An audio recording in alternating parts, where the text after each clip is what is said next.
아멘.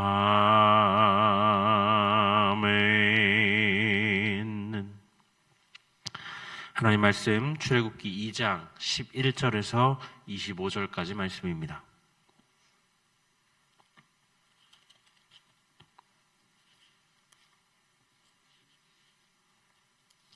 출애굽기 2장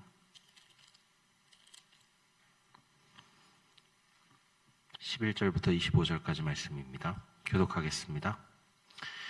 모세가 장성한 후에 한 번은 자기 형제들에게 나가서 그들이 고되게 노동하는 것을 보더니 어떤 애굽 사람이 한 히브리 사람 곧 자기 형제를 치는 것을 본지라. 살펴 어느 없음을 보고 그 애굽 사람을 쳐 죽여 모래 속에 감추니라. 이튿날 다시 나가니 두 히브리 사람이 서로 싸우는지라. 그 잘못한 사람에게 이르되 내가 어찌하여 동포를 치느냐 하매 이르되 누가 너를 우리를 다스리는 자와 재판관으로 삼았느냐. 내가 히브리 사람을 죽인 것처럼 나도 죽이려느냐. 모세가 두려워하여 이르되 일이 탈로 되었도다. 바로가 이 일을 듣고 모세를 죽이고자 하여 찾는지라. 모세가 바로의 낯을 피하여 미디안 땅에 머물며 하루는 우물 곁에 앉았더라. 이대한 제사장들에게 7달이 있었으니 그들이 와서 물을 길어 구유에 채우고 그들의 아버지의 양떼에게 먹이려 하는데 목자들이 와서 그들을 쫓는지라. 모세가 일어나 그들을 도와 그 양떼에게 먹이니라. 아버지 르우엘에게 이르를 때에 아버지가 이르되 너희가 오늘은 어찌하여 이같이 속히 돌아오느냐. 그들이 이르되 한 애굽 사람이 우리를 목자들의 손에서 건져내고 우리를 위하여 물을 길어 양떼에게 먹였나이다. 그가 딸들에게 이르되 그 사람이 어디에 있느냐. 너희가 어찌하여 그 사람을 버려두고 왔느냐. 그를 청하여 음식을 대접하라 하였더라. 모세가 그와 동거하기를 기뻐하매 그가 그의 딸 십보라를 모세에게 주었더니 그가 아들을 낳음에 모세가 그의 이름을 게르소름이라 하여 이르되 내가 타국에서 나그네가 되었음이라 하였더라. 여러 해 후에 애굽 왕은 죽었고 이스라엘 자손은 고된 노동으로 말미암아 탄식하며 부르짖으니 그 고된 노동으로 말미암아 부르짖는 소리가 하나님께 상달된지라.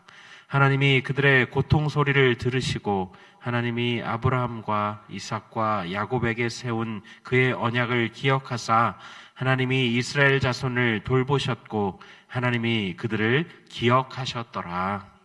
아멘. 우리가 지난주부터 출애굽기 말씀을 살펴보고 있습니다. 오늘 말씀을 보게 되면 모세가 사람을 죽이고 이 광야로 도망갔을 때의 일을 말씀은 담고 있는데요. 물에서 건짐을 받았던 모세는 유모이자 자신의 친모의 젖을 먹고 자라 장성했습니다. 우리 말씀의 11절을 보게 되면 모세는 히브리 사람의 노역 현장에 나갔다가 이 히브리 사람을 때리는 애굽 사람을 보고 분노하죠. 성경은 히브리 사람을 분명하게 자기 형제들이다라고 기록하고 있습니다. 아마도 모세는 비록 자신의 왕궁에서 왕자의 대우를 받으면서 당시 근동 최강국인 애굽의 최고 교육과 지식을 습득하며 자랐지만 친어머니의 교육을 통해서 자기 혈통이 히브리인임을 인식하고 살았던 것 같습니다. 그러니 자기 형제를 때리는 애굽 사람을 보고 분노했던 것이죠. 그래서 그는 좌우에 보는 자가 없음을 확인하고 애굽 사람을 때려 죽이고 모래 속에 감추게 됩니다. 사람이 죽을 때까지 때린다라는 것은 엄청난 에너지가 필요한 일인데 어쩌다가 잘못 맞아서 죽은 게 아니라 죽이려는 의도를 가지고 때렸다라고 하는 말입니다. 그만큼 모세가 육체적으로도 강한 사람이었다라는 것이 드러나는 거죠. 이튿날에도 모세는 노역 현장을 찾았는데 이번에는 히브리 사람끼리 서로 싸우고 있었습니다. 모세가 잘못한 사람에게 왜 너의 형제를 치느냐라고 나무라자 그는 누가 너를 우리 재판관으로 삼았느냐, 나도 때려 죽이려느냐 이렇게 대꾸하게 됩니다. 모세는 그 일을 아무도 본 사람이 없는 줄 알았는데 본 사람이 있다라고 하는 사실을 알게 되고 두려워하게 되죠. 이 일로 모세는 바로의 추격을 받게 되고 미디안 땅으로 도망치게 됩니다. 어느 날 운물 곁에 앉아 있는데 이 미디안 제사장의 7딸이 물을 길어 양떼를 먹이려고 하죠. 그런데 다른 목자들이 와서 이 사람들을 쫓아내는 겁니다. 광야에는 우물이 귀하기 때문에 쟁탈전이 일상적으로 일어나게 되고 이 완력이 앞서는 남성 목자들이 미디안 제사장의 딸들을 압도했죠. 그리고 그러자 모세가 일어나서 그들의 양떼에게 물을 먹일 수 있도록 도와준 겁니다. 딸들이 집에 돌아와 아버지에게 이 사실을 알리자 미디안 제사장은 모세를 장막으로 초대하고 함께 거하게 되죠. 그리고는 딸 십보라를 내주어서 사위를 삼습니다. 모세는 아들을 낳고 그 이름을 게르솜이라고 지었는데 나그네가 되었다라는 뜻입니다. 한편 모세를 죽이려던 바로는 죽고 이스라엘 백성이 고된 노동으로 하나님께 부르짖는 소리가 상달되자 하나님이 그들을 돌보시고 기억하셨다라고 하는 것이 오늘 말씀의 내용입니다. 저는 오늘 말씀을 읽고 이런 묵상이 되었습니다. 모세가 이 일을 겪었을 때에는 육체적으로, 정신적으로 자신감이 가득할 때였습니다. 앞서 보셨듯이 사람을 때려서 죽일 정도로 육체가 강했고 최고의 교육을 장성할 때까지 받아서 지식적으로도 부족함이 없었죠. 더구나 히브리인이라고 하는 자기 정체성까지 확고할 때였기에 그는 자기 민족을 구원할 준비가 다 되었다고 생각했습니다. 맡고 있는 히브리 사람을 구원하기 위해 애굽 사람을 때려 죽이겠다라는 생각은 그런 자신감에서 나온 행동이죠. 그러나 이 사실을 자기 동족들이 목격했고 그리고 좋지 않게 생각하고 있다라는 것을 알게 되었을 때 갑자기 그 자신감이 사라지고 두려움이 그를 지배합니다. 왜 갑자기 이렇게 되었을까요? 여러분 아시겠지만 자신감이 있을 때에는 누가 뭐라고 해도 크게 개의치 않습니다. 그런데 한순간에 충만하던 자신감이 두려움으로 바뀐 것은 누가 봐도 이상한 일이라는 것이죠. 그는 두려움 때문에 미디안으로 도망갑니다. 우물가에 있을 때에 하필이면 미디안 제사장의 딸들을 만나게 되죠. 도망자 신세에 누구를 돕는 마음이 생기기는 쉽지 않은데 갑자기 마음이 동해서 이들을 도와주게 됩니다. 미디안 제사장으로부터 초대를 받고 그곳에 머무는 일이 기쁘게 느껴지게 됩니다. 사위 삼고 싶어하는 미디안 제사장의 말에 마음이 동해 십보라와 결혼합니다. 여러분 이 일이 우연처럼 느껴지시나요?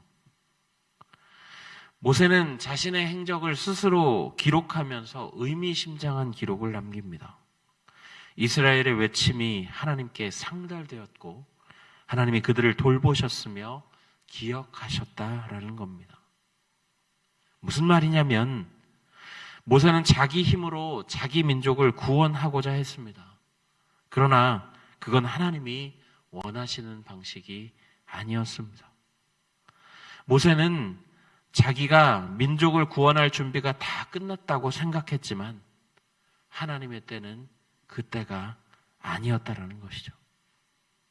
모세는 살인자로 실패자로 미디안 광야로 도망쳤지만 하나님은 그곳에 미디안 제사장을 예비하시고 그와 가족이 되므로 광야에서의 훈련 기간을 버텨낼 비빌 언덕을 마련해 주셨습니다. 그리고 그 시간 동안 하나님은 백성이 외치는 소리를 들었으며 기억하고 계셨다라는 것이죠. 왜 모세가 이 시간들을 보내야 했는지를 생각해 보면 하나님의 때가 이르기까지 하나님이 필요하신 만큼 기간을 두고 훈련을 시키셨다라는 것을 알게 되죠. 사랑하는 성도 여러분, 하나님은 늘 자기 백성을 기억하고 돌보시는 분이십니다. 우리가 오늘의 삶을 살면서 혹시 나는 내가 구하는 것에 대해 준비가 다 된 것 같은데, 지금 받으면 가장 좋을 것 같은데 주시지 않는다라고 느껴지는 분 계신가요? 다시 말씀드리지만 하나님은 늘 자기 백성을 기억하고 돌보시는 분이십니다. 그분의 모든 계획은 선하시고 모든 계획은 우리를 향해 가장 좋은 것만 주기를 원하시는 분이시죠. 미디안 광야로 도망친 모세가 그랬듯이 우리에게 그 시간이 필요한 것뿐입니다. 그리고 하나님의 시간이 되었을 때에 하나님은 모세를 사용하시고 그를 통해서 위대한 일을 보여주시고 민족 전체가 복을 받는 놀라운 일이 이루어지게 되었다라는 것입니다.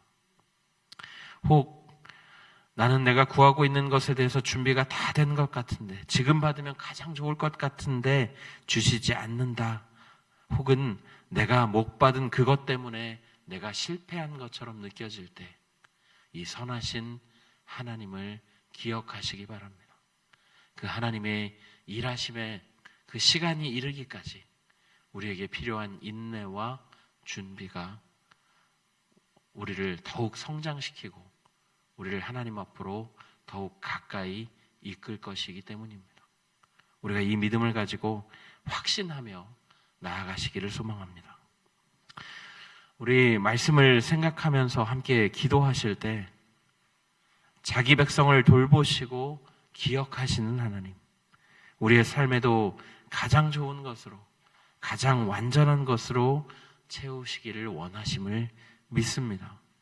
오늘 비록 우리의 삶에 이루어지지 않는 기도의 제목으로 고민한다 하더라도 왜 내가 이런 시간을 버텨야 하는지, 견뎌야 하는지 고민되는 시간에도 선하신 하나님을 신뢰하심으로 그 시간을 지혜롭게 이겨낼 수 있도록 인도하여 달라고 함께 기도하시고 광야의 시간을 잘 지낼 수 있도록 도와달라고 기도하신 후에 우리 지하 리모델링 공사의 순적한 마무리를 위해서 기도하겠습니다. 공사하는 모든 과정과 상황 가운데 하나님 직접 개입하시고 역사하여 주셔서 우리 아이들이 더욱 좋은 환경에서 예배할 수 있도록 도와달라고 기도해 주시기 바랍니다. 또 목장 소그룹 모임 가운데 성령의 임재가 또 임재하심을 경험하며 소그룹의 역동을 경험하는 우리 소그룹 되게 해달라고 우리 기도하신 후에 각자의 기도 제목으로 하나님 앞에 나아가시겠습니다.